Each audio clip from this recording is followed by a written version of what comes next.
Hello everyone. काल आपण दोन डिस्ट्रीब्युशनचे टाइप्स बघितलेले. आता न्यू जो डिस्ट्रीब्युशन आहे तो बघून घेऊया. The Fisher's F distribution. Okay, काल आपण टी डिस्ट्रीब्युशन होतं ते बघितलं होतं.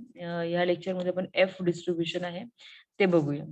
ओके, डेफिनेशन आपल्याला सांगितलेली आहे एफ डिस्ट्रीब्युशनची. Consider two independent random variables y and z such that ny belongs to xn raised to the power 2 and mz belongs to xm to the power 2. The random variable x defined by x is equal to y upon z.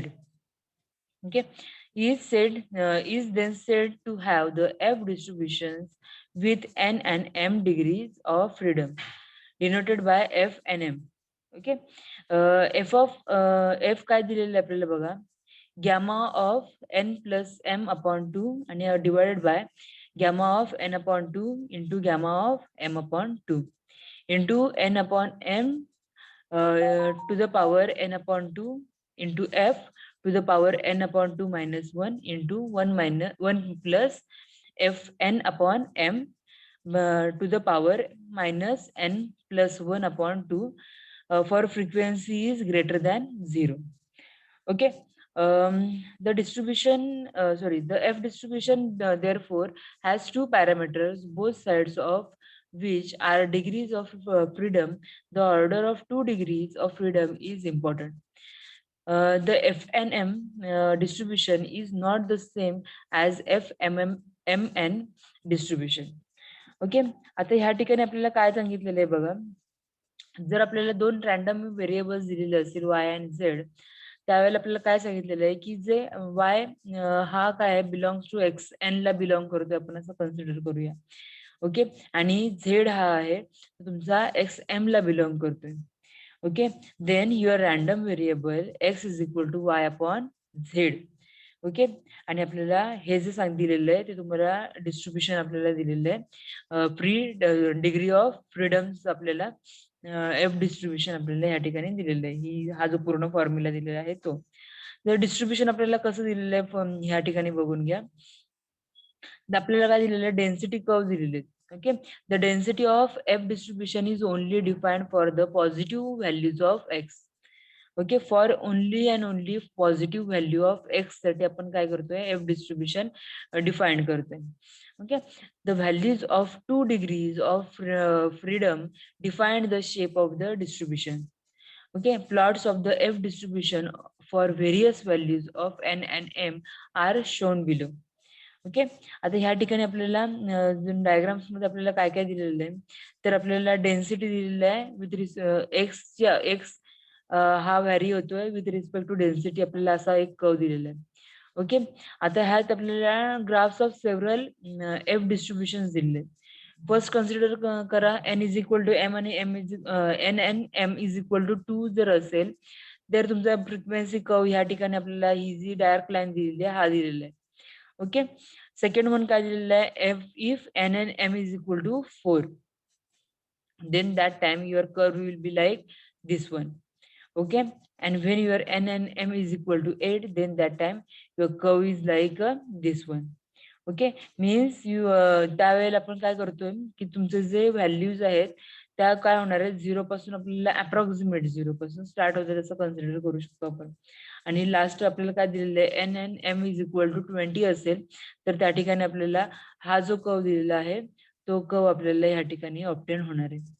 Okay, this is the looking up probability associated with the f distribution.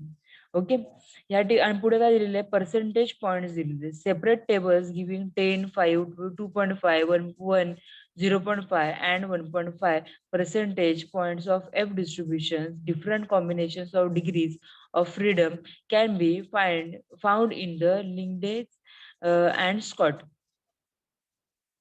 We denote the upper 100 into alpha percentage points of the f and m distribution by n comma m comma alpha if x is belongs to f and m. Then your p of x is greater than f and m alpha is equal to alpha.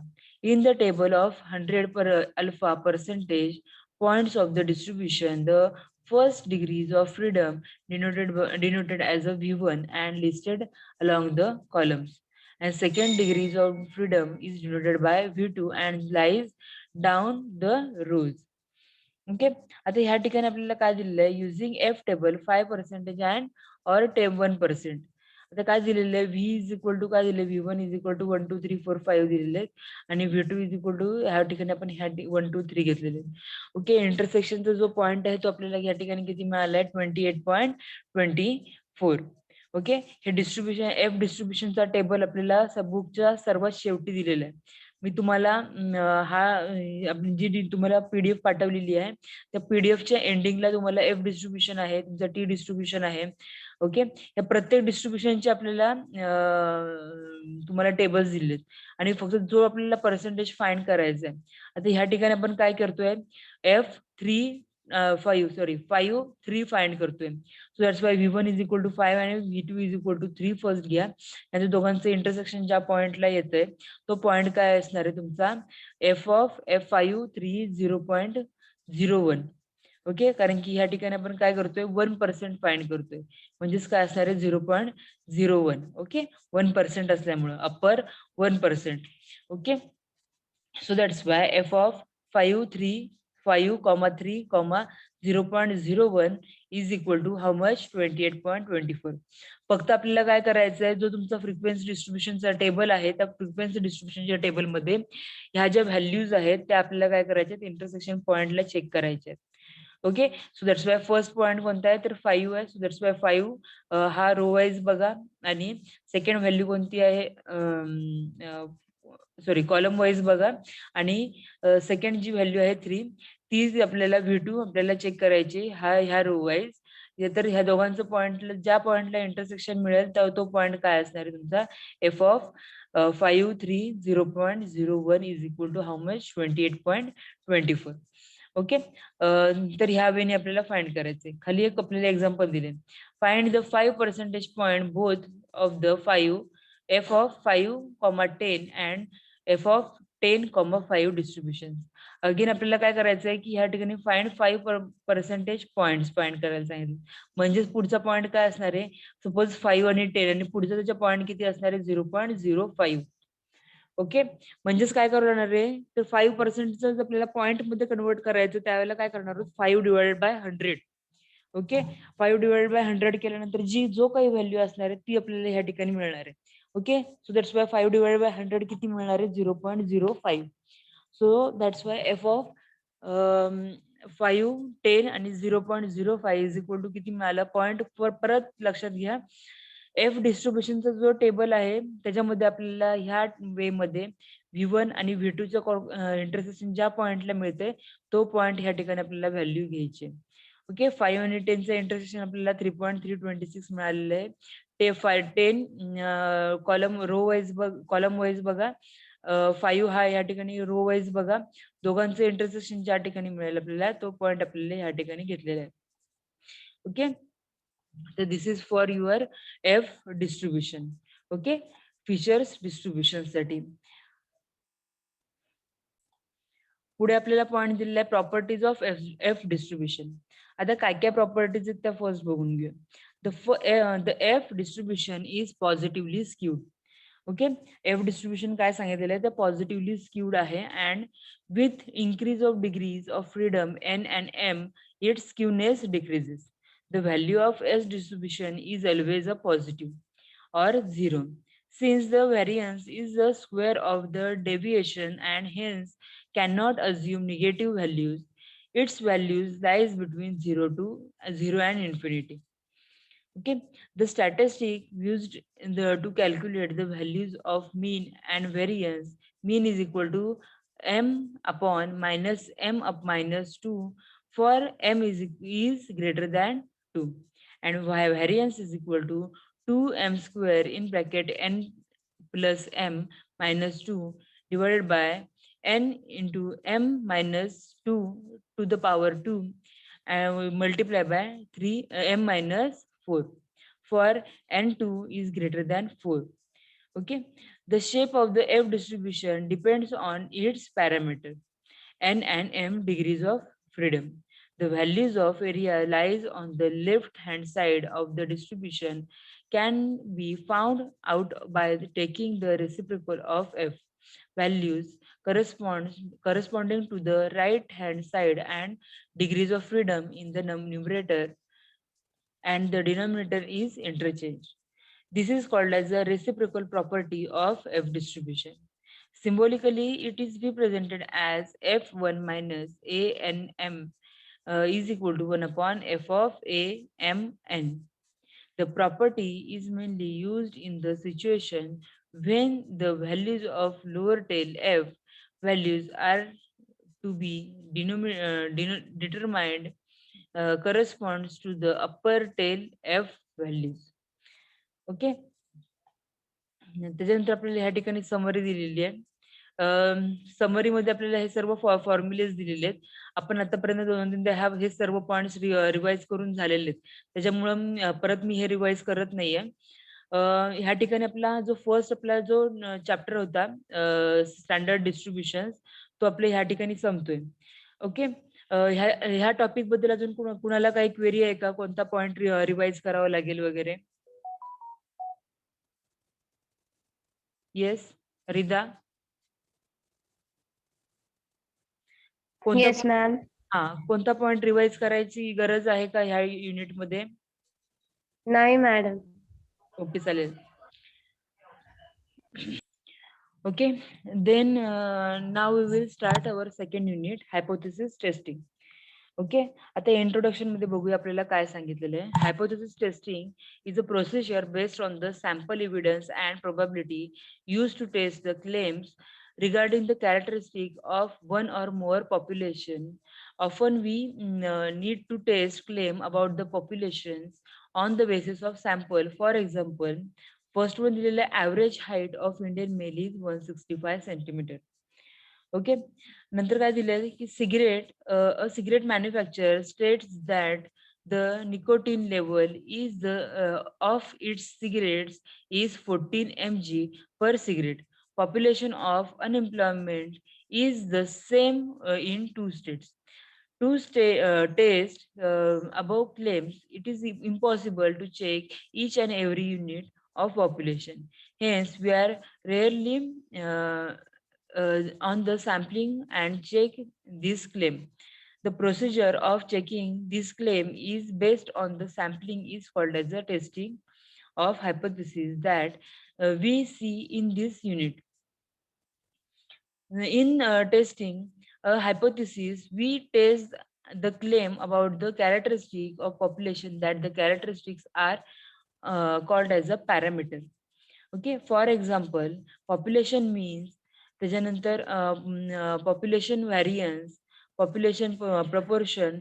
If population parameter is known, we test the claim about it based on sample characteristic and which is known as a statistic. For example, sample mean square, sample proportion, etc. Okay, तर आता आपल्याला काय सांगितलेलं आहे first बघून घेऊया की hypothesis testing is a procedure.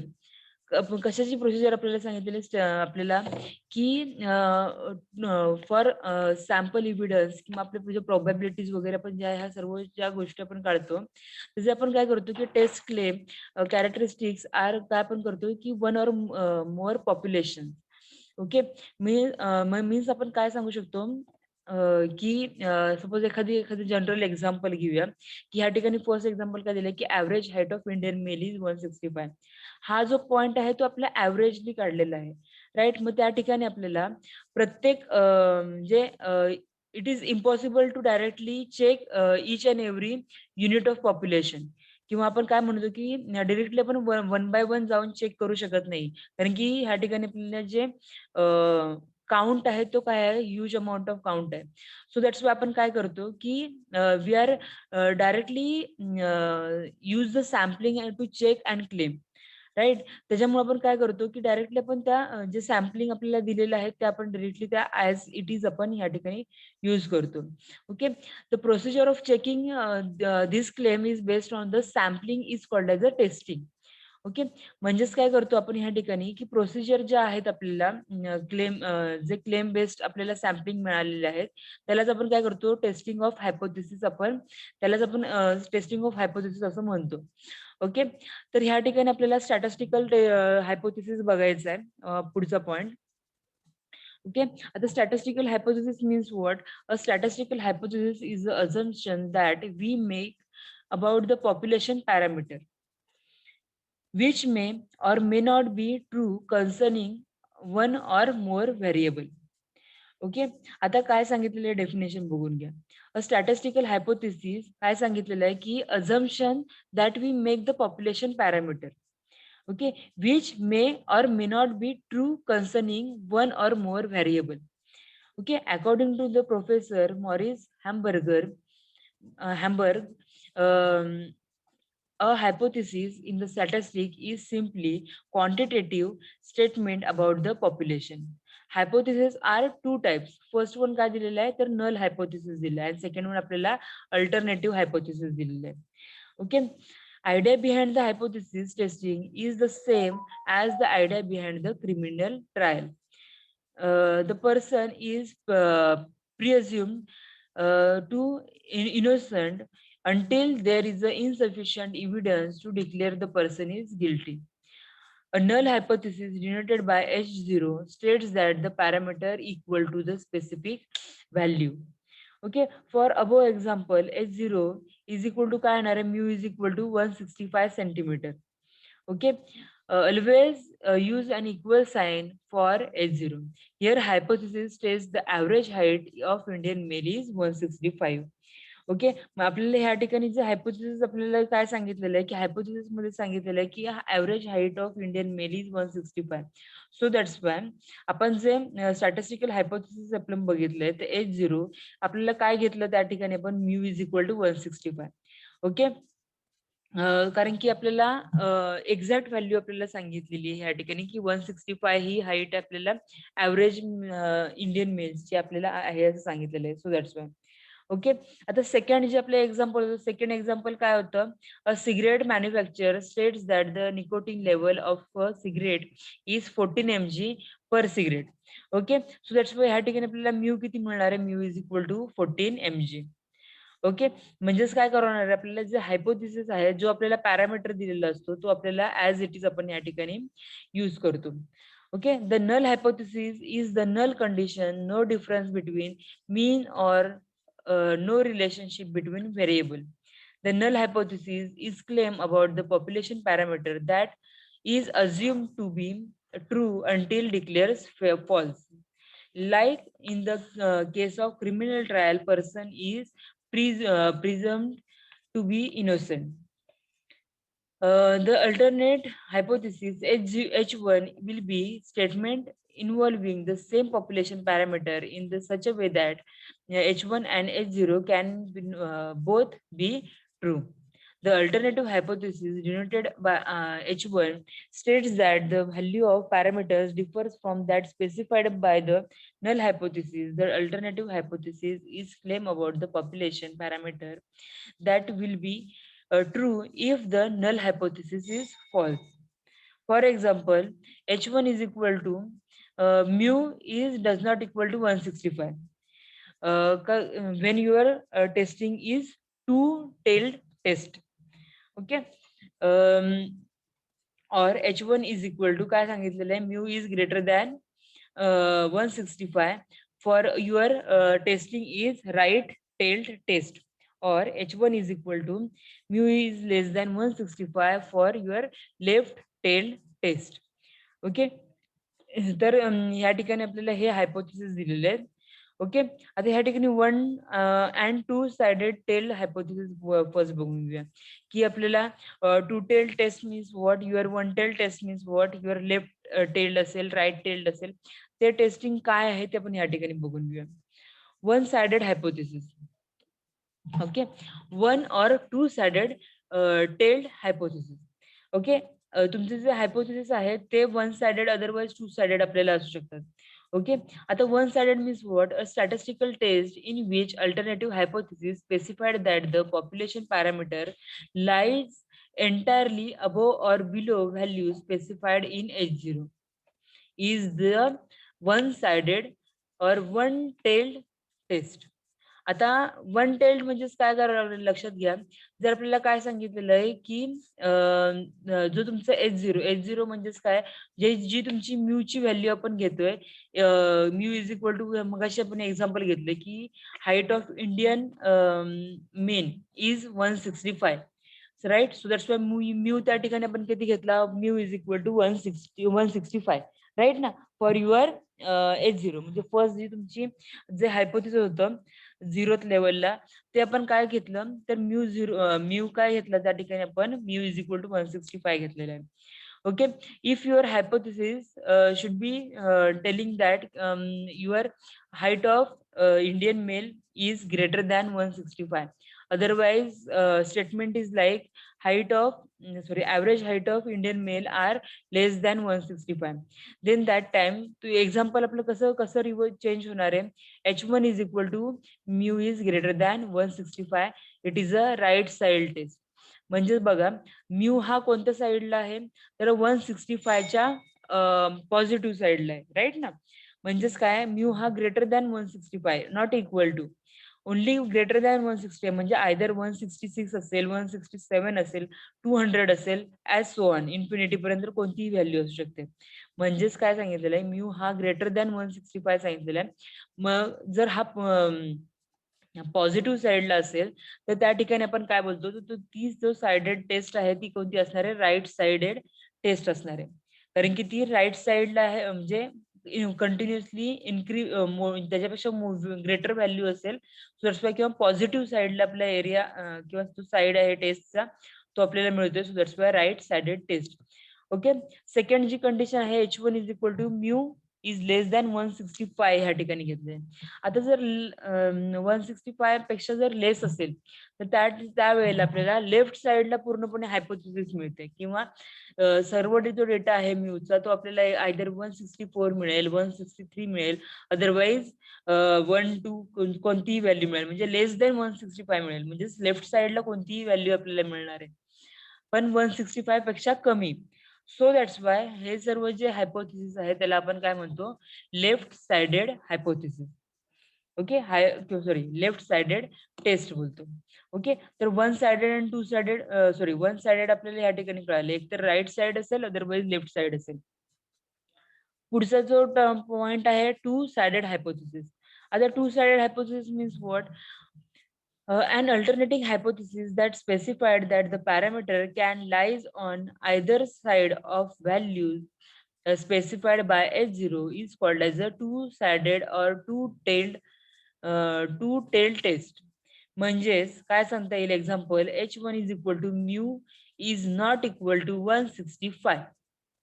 म्हणजे जे आपले जे हायपोथेसिस सांगितलेले, हायपोथेसिस काय केलंय की lie in the either both side, otherwise both साइडला आपल्याला त्याचे आपल्याला व्हॅल्यूज मिळणार आहेत.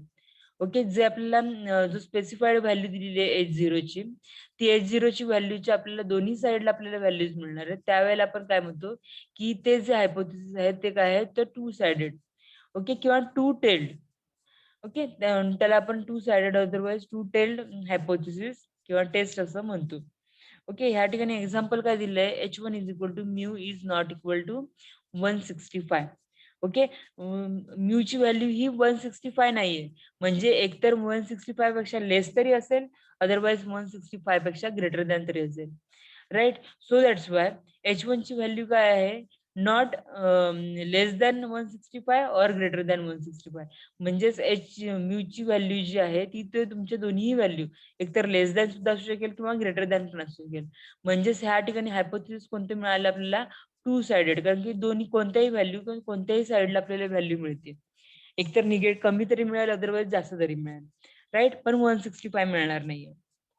सो दॅट्स वाय ह्या टाइपचे जे हायपोथेसिस आहेत त्याला आपण टू टेल्ड किंवा टू साइडेड हायपोथेसिस बोलतो. आता ह्या ठिकाणी आपल्याला एक्झाम्पल्स दिलेत. Null hypothesis, H0 is equal to काय दिले, the coin is a fair. Okay, so that's why ह्या ठिकाणी आपल्याला P इज इक्वल टू किती मिळाला, 0.5. सेकंड हायपोथेसिस काय मिळालं, H1 is equal to the coin is not fair. Okay, so that's why coin is not fair ची probability किती मिळाली, probability of probability of coin is not fair, P is greater than 0.5. Null hypothesis पुढचं काय मिळाला, H0 is equal to person is not guilty. आणि alternative hypothesis किती मिळाला, H1 is equal to the person is guilty. Okay, तर या ठिकाणी हे जे आहेत ते आपल्याला वन साइडेड आणि टू साइडेड टेस्टिंग किंवा सॉरी हायपोथेसिस या ठिकाणी आपल्याला एक्सप्लेन केलेले आहे. पुढचा पॉइंट आहे type 1 and type 2 errors. Okay, type 1 and type 2 errors. तर काय बघा सांगितलं ह्या ठिकाणी बघा, our conclusion will be either reject null hypothesis और accept it. Okay, such conclusions are sometimes correct and sometimes not. This is procedure that there are two types of errors. Type 1 error occurs when rejecting the null hypothesis when it is actually true. The probability of making type 1 error is alpha. The significance level आणि example काय दिलेलं आहे, example काय दिलं, person is found guilty in court even though he did not commit the crime. Okay, त्याच्यानंतर पुढचं काय दिलेलं आहे, the coin was found to be unfair even though it is a fair. Lot of goods are rejected even though it is not non-defective. Okay, आपल्याला ह्या ठिकाणी आपल्याला हे एक्झाम्पल्स दिले टाईप 1 एररचे. टाईप 1 एररचे आपल्याला जे एक्झाम्पल्स दिलेले आहेत त्याच्यामध्ये आपल्याला डिफरंट एक्झाम्पल्स आपण ह्या ठिकाणी घेऊ शकतो. ओके,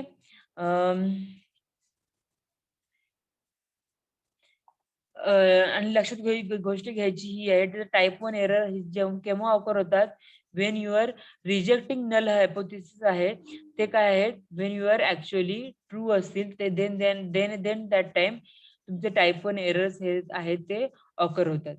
ओके, त्याच्यानंतर पुढचा जो पॉइंट आहे, type 2 error occurs when failing और reject the null hypothesis when it is actually false. The high probability of making type 2 error is a beta. Okay, example, person is found not guilty in the court even though he did commit the crime. Okay, second example दिले, coin was found to be fair even if it is unfair. Lot of good is accepted even though it is defective. Okay, म्हणजे आपल्याला type 2 errors काय सांगितलेले आहेत, when failing to reject the null hypothesis. म्हणजेच काय की जे आपल्याला एखादी जे टर्म आपल्याला रिजेक्ट करायची पण ती आपण रिजेक्ट करू शकत नाही, देन दॅट टाईप 2 एरर आपल्याला फाइंड होतो किंवा ऑकर होतो. ओके, म्हणजे ज्या वेळेला एखादी गोष्ट चुकीची आहे तरीही ती रिजेक्ट करता येत नाही, देन दॅट टाइम तुम्हाला काय होतो, तो टाईप 2 एरर आपल्याला फाइंड होतो. ओके, म्हणून या ठिकाणी आपल्याला एक्झाम्पल पण सेम एक्झाम्पल्स दिलेले आहेत. टाईप 1 मध्ये आणि टाईप 2 मध्ये फक्त डिफरंट एवढाच आहे की तुम्हाला टाईप 1 मध्ये जर तुम्हाला एखादा रिजेक्ट करायचा असेल तर तुम्ही डिरेक्टली तो रिजेक्ट करू शकता. म्हणजेच काय, null hypothesis is when your null hypothesis is true, then that time you are rejecting null hypothesis. पण टाईप 2 मध्ये तुम्ही जरी तुमचा null hypothesis is actually when false किंवा जो ट्रू चुकीचा असेल, then also you are null hypothesis is reject. Okay, म्हणजेच काय करावं लागणार आहे, सपोज असं कन्सिडर करा की टाईप 1 एरर काय सांगतोय की person is found guilty in court even though he did not commit suicide. एखाद्या पर्सननी कमिट क्राईम. ओके, एखाद्या पर्सनने एखादी क्राईम केलेलं नाहीये तरीही तो पर्सन कोर्टमध्ये काय दाखवलेला आहे, तर गिल्टी दाखवलेलं आहे. कोर्टने त्या पर्सनला गिल्टी दाखवलेलं आहे. आणि टाईप 2 मध्ये आपण काय सांगतो की त्या पर्सननी क्राईम केलेला असून सुद्धा तो आपल्याला गिल्टी दाखवता येत नाहीये. ओके, म्हणजेच काय आहे की आपल्याला जरी त्याच्याकडून आपल्याला रिजेक्शन मिळालं पाहिजे होतं, पण तरी पण आपल्याला काय करू शकतो आपण, तो रिजेक्ट करायला किंवा तो फेल करायला आपण रिजेक्ट करू शकत नाही किंवा फेल होऊ शकतो, फेल करू शकत, सॉरी कन्फ्युज झाले, रिजेक्ट करू शकत नाही. ओके. सेकंड एक्झाम्पल एखादं घेऊन बघा. Lot of goods are rejected even though it is not defective. काय सांगितलेलं टाइप 1 मध्ये की जे तुमचे ज्या काही वस्तू आहेत त्या डिफेक्टिव्ह नसताना सुद्धा काय केलेले आहेत, त्या रिजेक्ट केलेल्या आहेत. ओके. आणि टाइप 2 मध्ये आपल्याला lot of goods are accepted even though it is defective. जरी त्या वस्तू ज्या डिफेक्टिव्ह असून सुद्धा त्या काय केलेल्या आहेत, ऍक्सेप्ट केलेल्या आहेत. ओके. एकदा व्यवस्थित अंडरस्टँड करून घ्या. टाइप 1 मध्ये आपण काय सांगतोय, टाइप 1 मध्ये type 1 error occurs when rejecting null hypothesis when it is actually true. ज्या वेळेला तुमचं हायपोथेसिस आहे ते रिजेक्ट होतं कधी, जरी तुमचं when your hypothesis is true, जेव्हा तुमचा हायपोथेसिस हा ट्रू असेल तेव्हा सुद्धा तुमचा जो हायपोथेसिस आहे तो रिजेक्ट होऊ शकतो किंवा होतो. आणि टाइप 2 मध्ये काय सांगितलेलं आहे, type 2 errors occurs when failing to reject the null hypothesis when it is actually false. ज्या वेळेला तुमचा नल हायपोथेसिस हा ऍक्च्युअली फॉल्स आहे, तरी सुद्धा तुमचा तो नल हायपोथेसिस हा रिजेक्ट होत नाही, फेल टू रिजेक्ट. ओके. तर पुढे काय पुढे हा आपल्याला टेबल दिलेला आहे, null hypothesis is true, he is truly not guilty. आणि पुढे दिलेला आहे null alternative hypothesis H1 is true, he truly guilty. आणि ऍक्सेप्ट नल हायपोथेसिस दिलाय, रिजेक्ट नल हायपोथेसिस दिलाय. When your accept null hypothesis असेल त्यावेळेला आणि जर नॉट गिल्टी असेल त्यावेळेला तुमचं काय असणार आहे, राईट डिसिजन असणार आहे. ओके. त्याच्यानंतर नल हायपोथेसिस हा ऍक्सेप्ट झालेला आहे आणि अल्टरनेटिव्ह हायपोथेसिस इज ट्रू असेल, then that time your decision is wrong. When you reject null hypothesis and null hypothesis is true, then this is also your wrong decision. And you reject null hypothesis and alternative hypothesis is true, then it is a right decision. Okay. So this is for your type 1 error and type 2 errors. Okay. Points कळतायत का?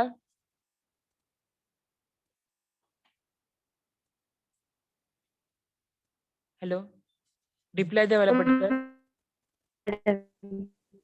Okay. Repeat करायची काय गरज आहे का? Okay, चालेल. मग हे lecture आपण इथे एंड करूया. हा, रिदा काय बोलतेस, परत बोल एकदा व्यवस्थित बोल, की ऍटलीस्ट चॅट बॉक्स मध्ये तरी टाक, मला तुझा आवाज येत नाहीये. Okay okay madam. हा ठीक आहे, चालेल. चालेल, मग हे लेक्चर मी एंड करते. हा.